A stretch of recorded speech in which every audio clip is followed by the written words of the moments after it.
All wings report in. HouseDog, standing by. Mother Goose, standing by.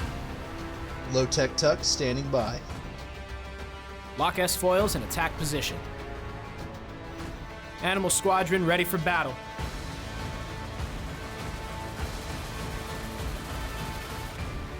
Well, hello there, and welcome back to the Animal Squadron podcast. I am one of your hosts that you haven't heard from in a while. I've been gone, touring the galaxy by myself, I guess on an adventure to find myself. I'm still looking. But I'm glad to be back home in the space dumpster with my good friend Yariel Poof. He's the only one that I missed. Everybody else has either, spoken ill of me or completely forgotten me while I've been gone. And you know what? Yariel was there to cook for me and even, let me try on his fishbowl helmet that he wears. But I'm glad to be home. It's me, HouseDog. And with me today is not the hairiest host that you've known and loved for many, many months. It's the other guy that's almost just as hairy, my good friend Tuck. What up? Yariel Poof, get out of here and get us some pizzas. And you're paying. Yeah, that's right. Get out of here. I'm back. And so's Mac, so skedaddle. Yeah, it's just me and you today. Yeah, it's going to be good. We are definitely not going to just talk about whatever we want, Elijah. Oh, we're definitely doing whatever we want. We're definitely doing whatever we want. Elijah should have never left us alone. That was just never foolish. left us alone. One, it's the first episode I'm doing since I've been back for all of 2 minutes. And he makes up some lame excuse as to why he's not here. Something fell on him. Yeah. Hit him right in the little head. Yep. In what time? What time did he say that? Let me see here. Let me see here. He got woken up at 6 and said he wasn't able to fall back asleep. And we were recording 4 hours later. Shame. Big shame. Yep. But I guess we'll do it without him. Yep. False. I got woken up at 1 in the morning. 6 is when I gave up. For your treachery, you will have funny voices now for the rest of the podcast. The show must go on. Red leather, yellow leather. Theater's magic. And there's magic in the theater. Indeed. Well, Tuck, what are we going to talk about today for maybe 10 minutes and then do whatever we want? We're talking about The Mandalorian Season 1, Episode 6, titled The Prisoner. I mean, I've seen this episode many times. Definitely didn't watch it before recording this because I just wanted to hang out with you guys. And we were all supposed to be here, but it's just me and you. So I guess you're my new favorite, and Elijah, you're dead to me. I'll take what I can get until I disappoint you again in some way, and then I'm dead to you. Yes. But until then, we're buddies. For now. Yeah. You're way better. No, it was a great episode. Had some awesome cameos in this episode. Yeah, like Bill Burr. Yeah, we get Bill Burr in there, which was a complete surprise. The fat dude that he goes and sees at the little, space station. Oh, yeah, let me look up his name real quick. He's from Sons of Anarchy. Oh, is he really? Yeah, that's Bobby Elvis. Oh. From Sons. Oh, okay, and in the show, his name's Ran, or Ron, I don't remember, R-A-N. And then also, isn't the guy who plays the male Twi'lek, he's a cameo too, I think. I don't know. We're failing so far without Elijah. He usually does this stuff while we talk to each other. It's true. Is the brother... No, Bert. So Berg is the big red guy, right? Yeah. Which is played by Clancy Brown. Yeah, that is correct. Which Clancy Brown... Is that the same guy who does Hellboy? No. Oh, okay. So he kind of looked like it. No, but we do know him from many, many things. Starship Troopers. He's one of the officers. And then also Shawshank Redemption. He's Captain Hadley, one of the prison guards. Yeah, okay. I do remember that. And he's also Mr. Krabs from SpongeBob. Oh, yeah, okay. Nice. So Mr. Krabs was picking up people and throwing them around. I like it. Yeah, a lot of cameos for this episode. Yeah. There are a lot of just like famous people that have done a lot of things. Yep. Zero is voiced by Richard Ayoade. I don't know if I'm pronouncing that right, but he's the curly-headed black gentleman on the IT Crowd. Oh, yeah. Yeah. Who also does a ton of stuff. I mean, he was in The Watch. I mean, a lot of things. But I mean, most famously, most people are going to know him from IT Crowd. Yeah. Yeah, I was gonna say, I know I've seen him in other stuff, but I mean, I just went to his page and he looks very familiar. Yeah. But yeah. I don't remember the brother's name. It's Kin. Quinn? Kin? Yeah, Quinn? Quin, however you want to pronounce that. And it's Ismael Cruz Cordova, which he looks really familiar. That's what I was gonna say earlier. I mean, I just pulled up his page because I know I've seen him from somewhere. Well, most recently, he's been in the Lord of the Rings show on Amazon Prime. Ah, He's one of the elves. that's it. So you've probably seen him in... If you watch that, you've definitely seen him. Yep. Apparently he was on Sesame Street also. I love Sesame Street. Everybody loves Sesame Street. Which I just recently got to see Oscar the Grouch in Washington, D.C. at the Smithsonian. Oh, the original? One of the puppets. That's awesome. It was cool. Did you see his garbage can too? Yeah. I'm jealous. Oh, and then the sister is Nymphadora Tonks from Harry Potter. Yep. The female Twi'lek. Yep, and then she's in other stuff too, but like, was she in Game of Thrones also? I'm not sure. I didn't. Yep, she was in Game of Thrones. I Yep. didn't watch it, but you're 100% right. I was gonna say I remember her from that too. I think we've gotten every character on here so far. Bill Burr, obviously, stand-up comedian. What did you think of whenever you first saw Bill Burr in The Mandalorian? Because I don't think I even knew he was going to be in Mando till this episode. Oh, I didn't either. What I thought was just like, holy crap, that's Bill Burr. 'Cause like what I like about his cameo is like, you know, everyone else is in makeup or, you know, has like these like very different costumes or stuff like that it's kind of hard to tell who they are without looking it up. But Bill Burr's just Bill Burr in a costume, and he has a rifle. It's awesome. Like I liked it. Yeah, and who knew how important Bill Burr would like wind up being in this show? Oh yeah, yeah. I mean, by the end of the episode, you're like, well, we'll never see him again. Good riddance. And then, Yeah, I definitely did not see Bill Burr coming back and doing more Mando. yeah. I thought, you know, maybe they just threw him in there just cause. Yeah, But- and I really liked him. I liked his character. I didn't think it was like a big reach for him or anything. I mean, you never know whenever you get like people who don't do this sort of stuff, Yeah, how their characters are going to be on shows. And then he plays Mayfeld, and I am so happy every time I get to see Mayfeld. yeah, me too. And also, I really like Mando. Mayfeld's character, like ex-Imperial sharpshooter turned. Gone pirate rogue thing. That's cool. That's a cool trope. I like it. I think it would have been cool to see some old flashbacks in this episode of Mando with this old crew. Yeah, especially with Ran, like, Yeah. and seeing Ran not as a fat old guy. Yes. I'm sorry. I had to think of characters' names again. That's the main dude that Mando goes and sees. He's like a really scummy Han. Yeah, a really scummy Han. I like it. Basically. You talking about Mayfeld? Still? No. Oh, or Ran. Ran. Yeah. So I guess we should go over the plot of this episode. You and I are terrible with each other because we just like to meander through everything. We'll talk about anything for 20 minutes. Yep. Elijah's the one that keeps us on topic. You and I could talk about Bill Burr and Star Wars for the next hour and be fine. We're the equivalent of the guys on King of the Hill, where we just sit there and we're like, "Yep, Yep. Yep. That's pretty much that's how we talk to each other. It's good. You and I just like to visit. Yeah, same.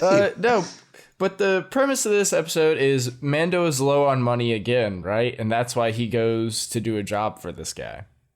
Yep. Well, and Mac, have you been listening to all of our episodes?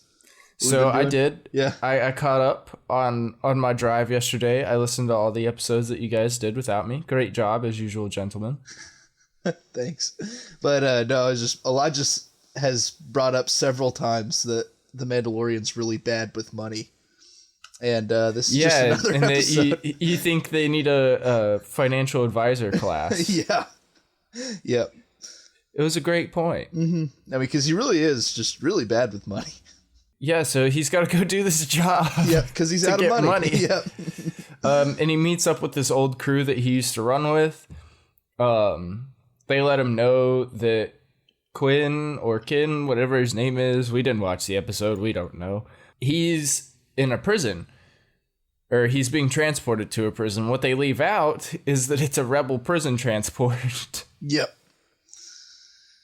Yep. And once again, the pilot, they have to make this really intricate move like out of hyperspace so they're not detected by the transport. And of course, like, no human could make this move that they have to do out of hyperspace, so they have this droid. Zero.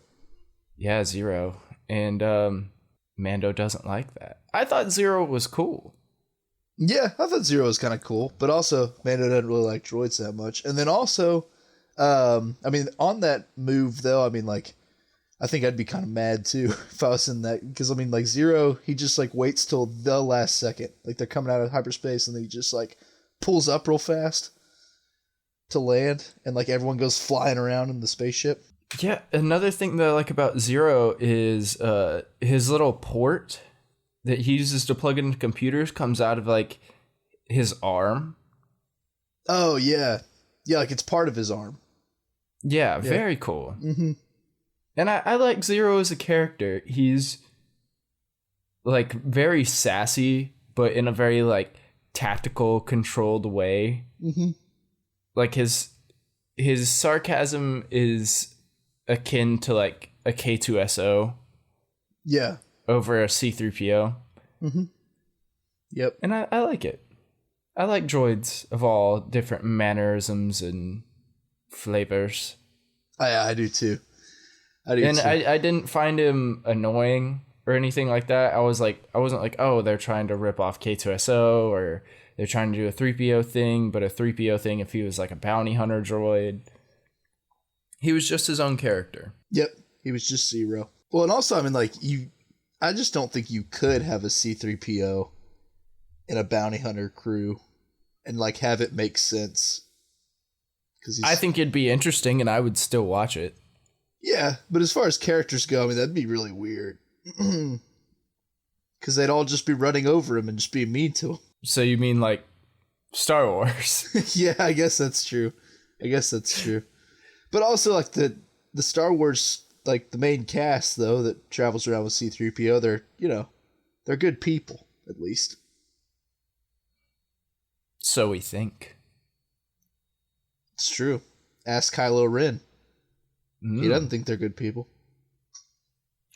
So, you already mentioned them doing the actual movement onto the transport, and then we're on the... What do you think about the Rebel transport? Just how it looks, the aesthetic, the robot guards for the New Republic. Oh, yeah, the robot guards, those were pretty cool. Those reminded me of, like, the security droids that we see later. Dark Troopers. They reminded me of the Dark Troopers. I really like the security droids, and it's... like I said, I did listen to y'all's episodes that you did without me, and just all the thoughts that you guys had on the, on the New Republic, and I think it definitely shows that, they definitely don't have enough manpower because they're using security droids. Yeah.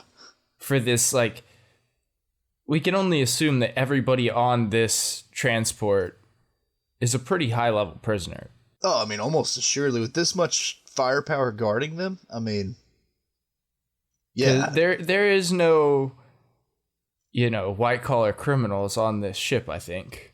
I don't think anybody's in here for tax fraud. No, probably not.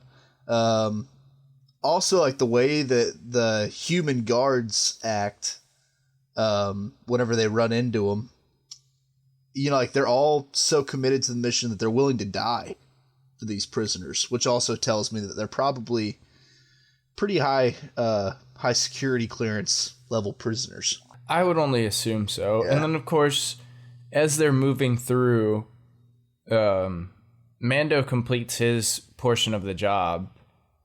And what do you know? They double cross him and throw him in a cell. Mm-hmm. Yep. And then, what do you know? He hunts them down one by one. Dude, the way this episode was done, really, I mean, for me, this was one of my favorite episodes of season 1. Yeah, same. Just personally. And again, it was one of those Mando episodes where it's going along and you feel like you don't want it to end because it's really fun. Mm-hmm. And then all of a sudden you look up and it's over and you're like, what? Like, I wanted more. Like, the prisoner transport mission was a lot of fun for me. And of course, whenever Mando, like, how he gets out by using just the tools that he has on him, and he strings up that security guard robot and uses his arm to get out, and just super cool. And then Mando turns into the Predator. Yeah, that's my favorite part, is like how he like individually hunts them all down one by one. I like it was almost like a horror movie. It was awesome. Yeah, Yeah. Super dark. I mean, he'll start closing off corridors, and all of a sudden they're with him, and like the way he gets Mayfield, that's a really cool shot. Is that whenever it's just like dark, and then all of a sudden you see the helmet right behind him? Yeah. Well, yeah, it's like the lights are going out. Yeah, that shot's awesome. Like, the red lights are going in and out, and then like Mando's gonna be behind him, and then it's just the scream, and like you think Mayfield's dead at this point. Like, you think he's killed all of the members of the group while he's going through and hunting them down. Mm-hmm.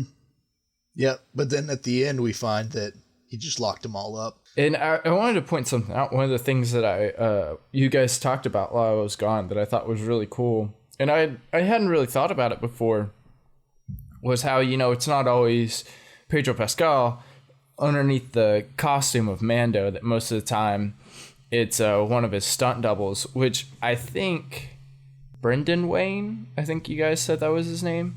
That sounds right. John Wayne's grandson. Yeah, is he really? Mm-hmm. Yeah, I think he does all of the like gunslinger stuff. Oh, that's cool. Yeah. And I think the other gentleman does more of like the high athleticism moves, like the like jumping through a window, or the acrobatics part of Mando. Oh, okay. I could be wrong. It could be the other way around. But anyways, to sum all that up, my thought was like, it's like there's different parts of Mando, and I think it's really difficult for a character. Like, usually you don't have a character that has 3 different people portraying the character at any given time. Yeah, I was gonna say the other one that I can think of off the top of my head is like Darth Vader, but that's about it.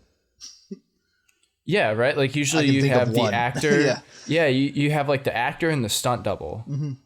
You don't have 3 people portraying a character. And I think that's really important for Mando, because like it shows his different sides. Like, when he's with Grogu, like, he's super calm and he's just this dad, Mm-hmm. That's terrible with money and doesn't know how to handle it.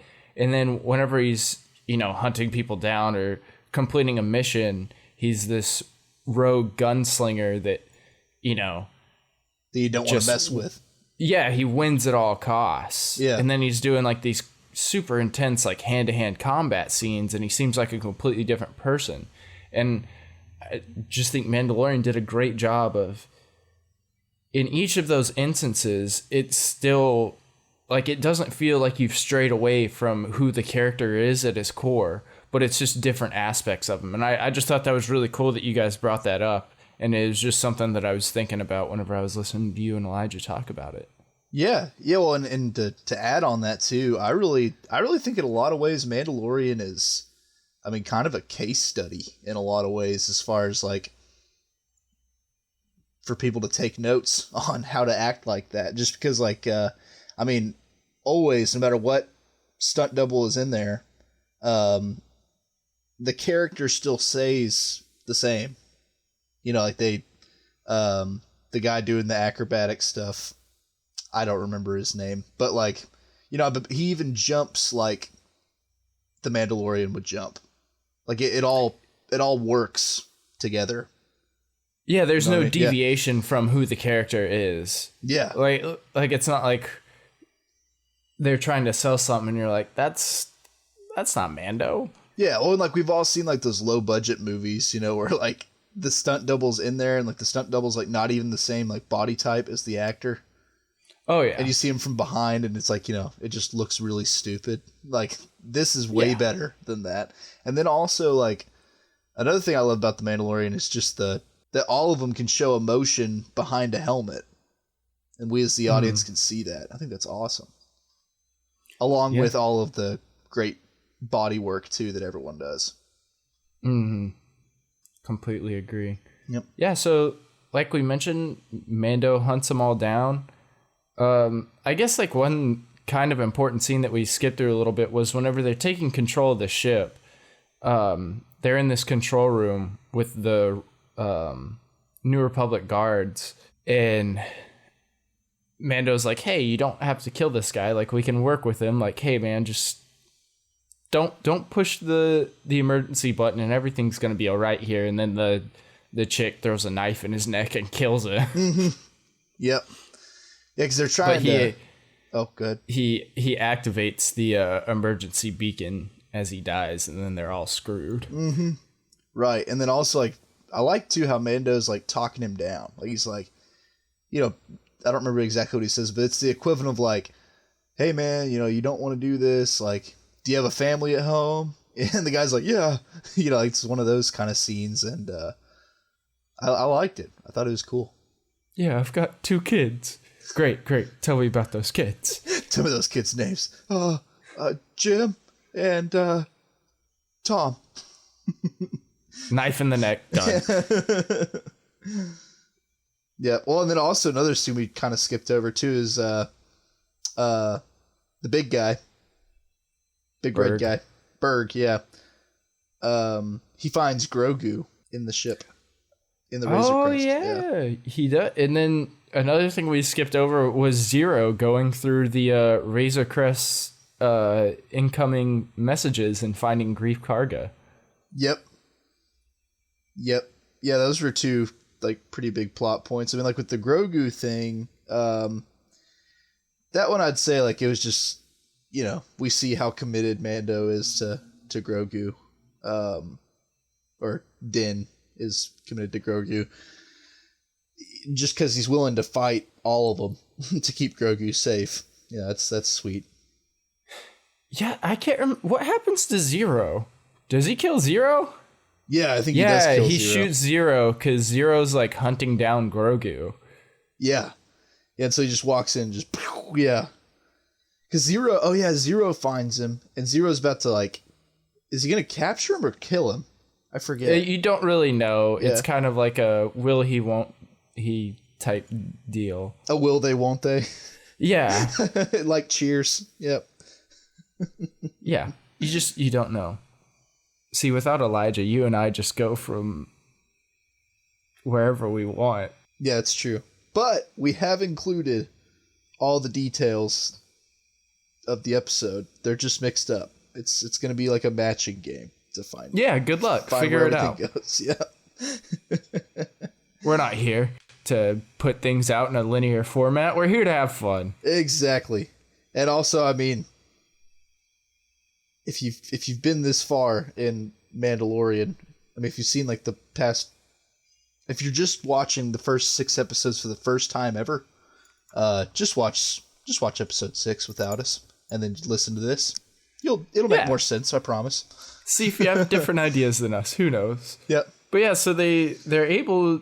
Well, Mando's able to get off the ship. Everybody's like tied up on the ship, right? Does he take them back? Does he leave them there? No, he leaves them on the Republic transport. That's right, because you think he's killed everybody, but he didn't. He just imprisoned them. Mm-hmm. But like we mentioned earlier, that emergency transponder is a big deal because he gets back to Ran, and Rand's like, "Oh, where's the crew at?" And Mando's just like, "They didn't make it." Yep. He's like, "I figured out of everybody, you'd be the one to last, Mando," and like daps him up, and he's like, "All right, just give me my payment so I can get out of here." Mando is now once again heavy with coin, and he's pulling out of the little space station they got, and who shows up? The Republic. The New Republic. And we're greeted by Dave Filoni. We are? Is he one of the pilots? I didn't remember Yeah. that. Oh, that's Pull it awesome. up right now. Yeah, it's a couple people. Dave Filoni's there. Did you know that Matt Lanter was in this episode? No. He's a New Republic soldier. For those of you who aren't Clone Wars fans, Matt Lanter is the voice of Anakin Skywalker. Oh. Yeah. And so this episode was just all cameos, wasn't it? Yeah, it was. Yeah, so Dave Filoni is there as his in-universe character, Trapper Wolf. Rick, I'm not going to attempt his last name, but he also helps with Mando. He's a director of some sort. He plays Jib Dodger, one of the other pilots, and then Deborah Chow is also there as Sash Ketter. Which he's the one who we see again, right? No, Deborah Chow is a woman. Oh, whoops. I heard that wrong. She is a director. She did this episode, I'm pretty sure. Nice. Yeah, so they're all there. They all make cameos, and they're just in their X-wing, and they're like, "All right, the transmitter signal's coming from that space station. We can only assume the prisoners have tried to run away, so we're just gonna blow it up." Yep. And Mando's like making his way out of. He's about to go into hyperspace as they pass him. And Rand tries to double cross Mando. He's like, "All right, send the fighter, go kill Mando," and that's when the New Republic shows up. Yeah, right. And then they just blow it up. Yeah, and then they just proceed to blow up the space station. Yep. And then Mando goes on his merry way. Yep. Gets away scot-free. With a bag full of coins. Bag full of coins and a little green guy. Indeed, sir. Yep. One thing real quick, you said earlier about Zero finds the transmission from Grief Karga. Yes, I mentioned that. Do you remember anything else about that? Because I'm drawing a blank on that one, as far as like why it's really important. In the transmission, it's like really scrambled and stuff, and Zero's trying to unscramble it the whole time, and it's one of the earlier messages from Karga before Mando goes to get him. Oh, it's about the child. Yeah, he's like I think it's after he gets Grogu, and he's like, "Mando, just come back with the bounty, and you'll be paid in full." They don't know when the message came through, obviously, so they can only assume the bounty's still there. Yeah, right. Okay, now I remember. Yeah. I just wanted to clear that up, because whenever you said that, I was like, I remember that, but I don't remember that, you know? So I was like, let's talk about it. But all right, yeah. So what'd you think about this episode? Like I said, love it. It was fun. Well, I don't know. Closing thoughts, remarks, things to say, questions, anything? Good episode. I miss Elijah. Come back. Good episode. I miss Elijah. Come back. You? Oh, I was just repeating what you said. That was my comment as well.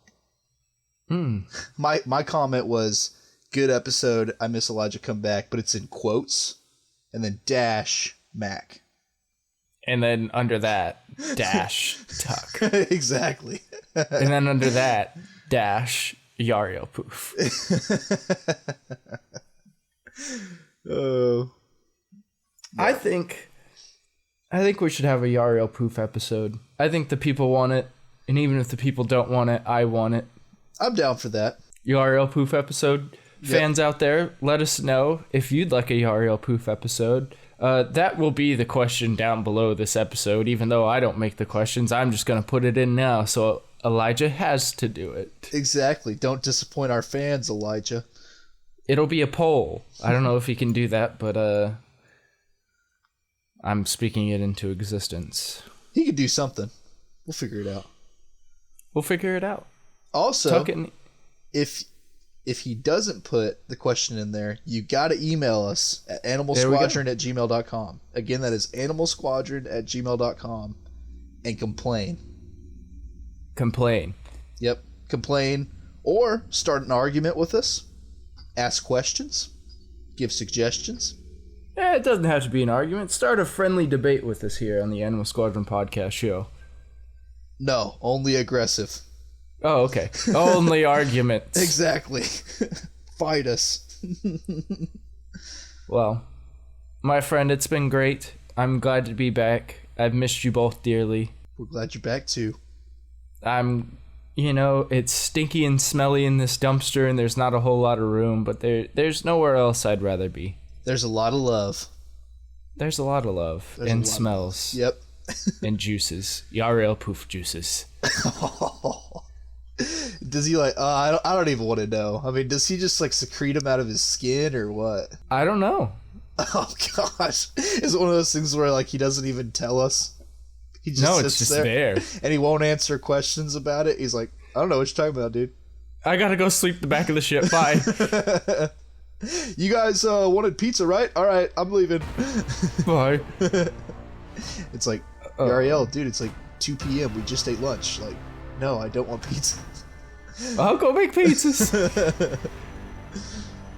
Well, for all you listeners out there in the galaxy, thanks for tuning in. Thanks for listening. We're available anywhere you can listen to a podcast. Leave us a review. Give us 5 stars. Give us 1 star and tell us why you gave us 1 star. But either way, for the Animal Squadron podcast, this has been the one and only, the prodigal son has returned, HouseDog. And the other one, Lowtech. Thanks, everybody. Adios. Goodbye.